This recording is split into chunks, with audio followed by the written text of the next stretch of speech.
ఇప్పుడు చాలామంది తెలుసో తెలియకో ఐఏఎస్ అంటే చాలా గొప్పది, అంతకంటే ఎక్కువ సమర్థంగా పనిచేస్తే వేరే వృత్తి చాలా తక్కువది అని మనం ప్రవేశపెట్టాం. మూర్ఖత్వం అంటే యువత ఎట్లాగా ఆలోచిస్తారు ఇంకో రకంగా.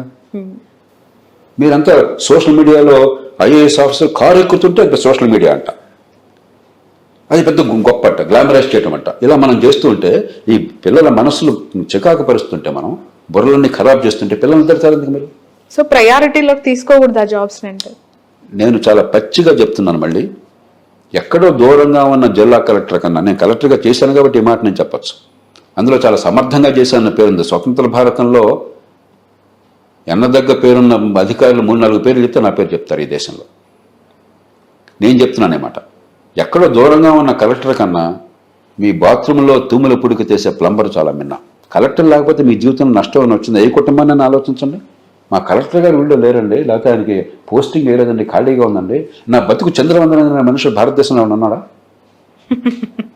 మీ బాత్రూంలో తూముల పుడికి తీయకపోతే, ప్లంబర్ లేకపోతే మీరు ఒక్కరోజు బతకగలరా? ఆ కంపుకి బాత్రూమ్కి వెళ్ళకుండా బతకగలరా మీరు? ఏది ముఖ్యం మనకి? మనకు కామన్ సెన్స్ ఉండాలి. ఏదో ఒక గ్లామర్ పెట్టేసి పెత్తనం చేసేవాడు చాలా గొప్పవాడు, నిజంగా పని చేసేవాడు, పనికొచ్చే పని చేసేవాడు తక్కువవాడు అనే భావన మన సమాజంలో మనం సృష్టించాం. కుల వ్యవస్థలో సగం వచ్చింది అది. కొన్ని నీచ వృత్తులు, కొన్ని గొప్పవి. పెత్తనం చేయడం, ఏ పని చేయకున్నా కూడా మనకి ఏం లాభం లేకుండా పెత్తనం చేస్తే వాడు చాలా గొప్పవాడు. ఇవి చాలా ప్రమాదకరమైన ఆలోచనలు. వాళ్ళు అవమానించమని అంటలా. బట్ సివిల్ సర్వెంట్లు కూడా ఇవాళ జనరేషన్ లో అలానే ఫీల్ అవుతున్నారు, మీరు సేవ చేస్తున్నాం. మనం నెత్తినెక్కించుకుంటే వాడు నెత్తినెక్కుతాడండి. నేను అందుకే చెప్తుంటాను, అప్పుడు ఈ ఉద్యోగాల కోసం పాకులాడేవాడు చెప్తుంటాను, తప్పులేదయ్యా, నిజంగా సమాజంలో 10 మందికి మంచి చేయాలని కోరుకుంటే ఉద్యోగాలను సాధనంగా చేస్తున్నాం అంటే వెళ్ళండి. గ్లామర్ కోసం వెళ్ళొద్దు. ఒక గట్టి ఎఫర్ట్ చేయండి. అన్ని దానిలో పెట్టి పంచోష్ణాలకు చేసి 5 ఏళ్ళు 10 ఏళ్ళు దానికోసం తగలేసి ఎంతమంది అయినా సెలెక్ట్ అయ్యేవాడు ఎంతమంది. సెలెక్ట్ అయితేనేమో విజయ గర్వము, వికటాట్టహాసము, సెలెక్ట్ కాకపోతే పూర్తిగా నిరసపడిపోవటము, డిప్రెషను. ఇది సరైనది కాదు. ఇది సమాజానికి ఎన్నో రకాలుగా మంచి చేయొచ్చు. సెలెక్ట్ అయిన వాళ్ళు గర్వంతో తొలగిసలాడిపోకండి. సమాజానికి మంచి చేసే అవకాశం దొరికిందని వినమ్రతతో ప్రదర్శించండి. సెలెక్ట్ కాని వాళ్ళు జీవితం అంతా నాశనమైందని చెప్పని దేవదాసులాగా జగమేమాయ బతుకమేయ అని చెప్పి అనుకోబోకండి. ఏ పనైనా చేయొచ్చు. సమాజానికి పనికొచ్చి ఏ పనైనా గౌరవప్రదమైంది, గర్వంగా చేయండి. ఈ మాటలు చెప్పట్లా ఈ దేశంలో. మన సినిమాలు కూడా అదే పనిగా వాళ్ళు వీటి సెలెక్ట్ అవడం చాలా గొప్ప విషయం, వీటికి వెళ్ళడం చాలా గొప్ప విషయం, ఇలాంటి పిచ్చి ఆలోచనలు ప్రవేశపెడుతున్నాయి. డిగ్నిటీ ఆఫ్ లేబర్ లేదు. సమాజంలో పనికొచ్చే ఏ పని చేసినా కూడా గర్వంగా గౌరవంగా బతకొచ్చి తలెత్తుకునే అన్న విశ్వాసాన్ని కలిగించట్లా మనం. నేను అందుకని నాలాంటి వాళ్ళం, నేను చెప్పే మాటలు చాలా మంది రుచించకపోవచ్చు. జిల్లా కలెక్టర్ కంటే ప్లంబర్ మిన్నా అన్న మాట ఎంత ధైర్యం కావాలి ఆ మాట చెప్పడానికి? ఆ మాట చెప్పడం జిల్లా కలెక్టర్ని అవమానించాలని కాదు, ప్లంబర్ని గౌరవించాలని చెప్పని, డిగ్నిటీ ఆఫ్ లేబర్ ఉండాలని చెప్పని. సమాజంలో 10 మందికి పనికొచ్చే ఏ పనైనా గౌరవానికి అర్హమైనది, అంతేగాని కుల వ్యవస్థలాగా కొన్ని గొప్పవే కొన్ని తక్కువని ఆత్మజ్ఞానంతో బాధపడబోకని చెప్పిన మాట మనందరి నుంచి మళ్ళీ మళ్ళీ మళ్ళీ జనంలోకి వెళ్ళాలి. ఆ తప్పు మనం చేస్తున్నాం. తల్లిదండ్రులుగా పిల్లల విషయంలో చేస్తున్నాం, సమాజంలో సోకాళ్ళ పెద్దలుగా సమాజం విషయంలో చేస్తున్నాం. ఒక పిచ్చిని మన మనసులో ప్రవేశపెట్టి తర్వాత మన పిల్లల్ని తిడుతున్నాం. ఈ బాధ్యత పెద్దలు చేసుకోవాలి. రైట్ సార్, 2 రాష్ట్ర ప్రభుత్వాలు పనితీరు పైన మీ కామెంట్ ఏంటి? ఎట్లా పనిచేస్తున్నాయి? ఇక్కడ రేవంత్ రెడ్డి గారు ఖజానా లేదంటున్నారు, అక్కడ చంద్రబాబు నాయుడు గారు సూపర్ 6 అమలు చేయాలంటే ఖజానా ఖాళీ ఉంది బట్ చెయ్యాలి అంటున్నారు. ఖజానా ఎక్కడో దేవుడు మనకు డబ్బులు ఇవ్వడం, ఖజానాల డబ్బులు మన పన్నుల డబ్బుల్లోంచి వస్తుంది. అఫ్ కోర్స్ సంపద సృష్టిస్తాను అన్నారు ఎలక్షన్స్ టైంలో, బట్ ఇప్పుడు ఎందుకు ఖజానా ఖాళీ ఉందని చెప్పి? తెలంగాణ తీసుకోండి, రెండుకి వేరు వేరు రకాల సమస్యలు. తెలంగాణ తీసుకోండి, తెలంగాణ ఏర్పడినప్పుడు 2014లో దేశంలో అతి ఎక్కువ మిగులున్న రాష్ట్రం తెలంగాణ. 1,16,000 కోట్ల రూపాయలు రెవెన్యూ మిగులున్నట్టుగా చూపెట్టారు అన్నాడు 5 ఏళ్ల కాలంలో. 14వ ఆర్థిక సంఘం నివేదికలో స్పష్టంగా పేర్కొన్నారు. తలసరి ఆదాయం హైదరాబాద్ నగరం పుణ్యమా అని చెప్పని చాలా ఎక్కువ ఉన్న రాష్ట్రం. ఇప్పటికి కూడా తలసరి ఆదాయం చాలా ఎక్కువ ఉన్న రాష్ట్రం. దేశంలో నెంబర్ 1 నెంబర్ 2గా వస్తుంది. పెద్ద రాష్ట్రాల్లో పోస్తే నెంబర్ 1 తెలంగాణ. బంగారం లాంటి రాష్ట్రంలో అయితే డబ్బులు వృధా చేశారు, రాచరిక పోకడలతోనో మూర్ఖపు పథకాలతోనో, లేకపోతే తాత్కాలికమైన సంక్షేమానికి పెద్దపీట వేశారు. గత ప్రభుత్వం కొంతవరకు బ్యాలెన్స్ పాటింది, వృధా అయింది కానీ డబ్బులు వృధా అయినాయి కానీ కొన్ని పథకాలకి. కాళేశ్వరం లాంటి పథకాలు డబ్బు ఖర్చు ఎక్కువ ఫలితం తక్కువ అని గట్టిగా వాదించిన వాడిని నేను, గొంతు విప్పినవాడిని నేను. ఇప్పుడు మాట్లాడలేదు, ఎందుకంటే పని అయిపోయిన తర్వాత నష్టం జరిగిన తర్వాత మాట్లాడేందుకు? ఇప్పుడు అందరూ మాట్లాడడం మొదలెట్టారు. నానాడు ఒకటి నోరెప్పల సకాలంలో అయిపోయింది, అలాంటి చాలా జరిగినాయి. కానీ అయినా కూడా కొన్ని పొరపాటు జరిగినా కూడా సంక్షేమం అభివృద్ధి సమతూకం పాటించారు మొత్తం మీద. అందుకే హైదరాబాద్ నగరం కానీ తెలంగాణలో మరికొన్ని ప్రాంతాలు కానీ ఖచ్చితంగా మౌలిక సదుపాయాలు బాగుపడ్డాయి, పెట్టుబడులు వచ్చినాయి. ఇప్పుడు కాంగ్రెస్లో అధికారం రావాలని చెప్పని అడ్డగోలుగా కొన్ని కొత్త హామీలు ఇచ్చేశారు. నిన్న మొన్న పత్రికల్లో చూస్తే 31,000 కోట్ల రూపాయలు అప్పు తీసుకొచ్చి అప్పులు తీరుస్తున్నారు. మేము ప్రపంచంలో అనితర సాధ్యమైన రీతిలో అద్భుతాన్ని సాధించామని ప్రకటన ఇచ్చుకుంటున్నారు. ఏ సంకేతం ఇస్తున్నాం మనం? నేను నిర్మోహటంగా అడుగుతున్నాను, ఏ సంకేతం ఇస్తున్నాం మనం? డబ్బులు సకాలంలో కడితే నువ్వు మూర్ఖుడివి, ఎగ్గొడితే నువ్వు చాలా తెలియగలవాడివి, నువ్వు ఎగ్గొట్టిన డబ్బులకు నేను అందరూ మాఫీ చేస్తాను, సకాలంలో కట్టే నీ కర్మ అంటున్నాం. ఎలక్షన్ల ముందు మీకెందుకు రుణాలు తీసుకోండి, ఈ నాయకులు చెప్పారు, రుణాలు తీసుకోండి మేము రాగానే మాఫీ చేస్తామని చెప్పారు. ఇదే మన సమాజంగా ఇచ్చే సంకేతం? ఏ రకంగా ఈ సమాజాన్ని పనికొస్తుంది చెప్పండి, గుండె మీద చేసి చెప్పండి నాకు. రేపు పొద్దున మళ్ళీ రైతులకు రుణాలు అడ్వానిస్తాడా? ఈ రైతులంతా అవసరమైతే మార్కెట్లోకి వెళ్ళి హెచ్చు వడ్డీలకి, యుజూరియస్ రేట్స్కి ప్రైవేట్ దగ్గర రుణాలు తీసుకోవాలి.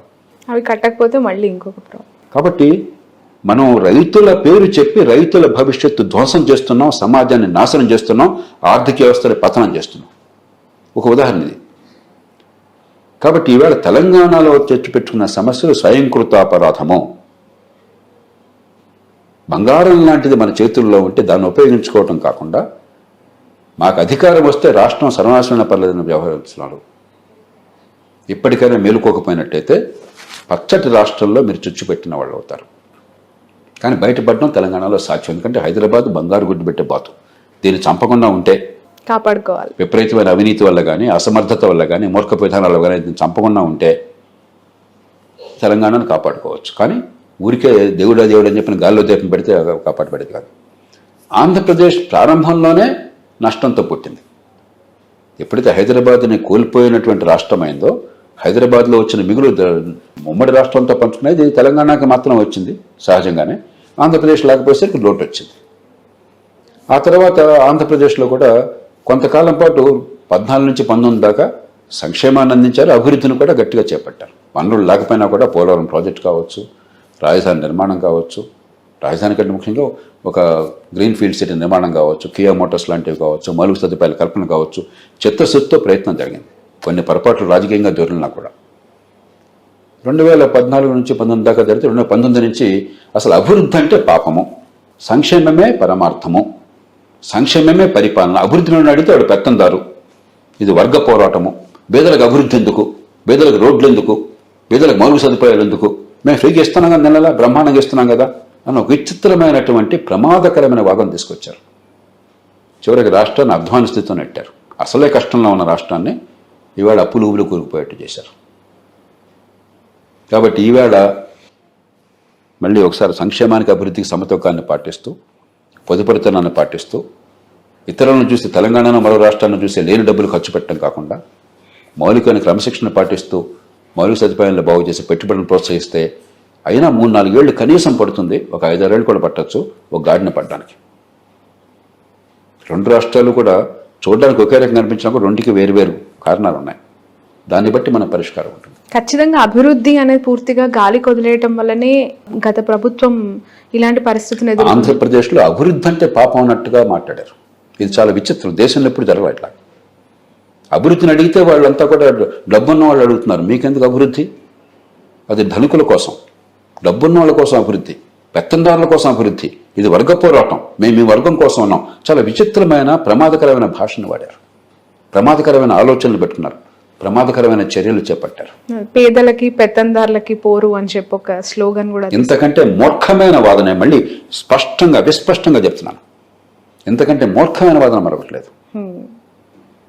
ఎందుకంటే మూర్ఖమైన వాదన మరొకట్లేదు. ఇప్పుడు ఇతరుల పట్ల ద్వేషాన్నో లేకపోతే అసూయను పెంచడం చాలా తేలిక నిమిషంలో. కానీ ప్రపంచంలో ఎక్కడ అలా చేసినా కూడా ఆ దేశాలు సర్వనాశనం అయిపోయినాయి.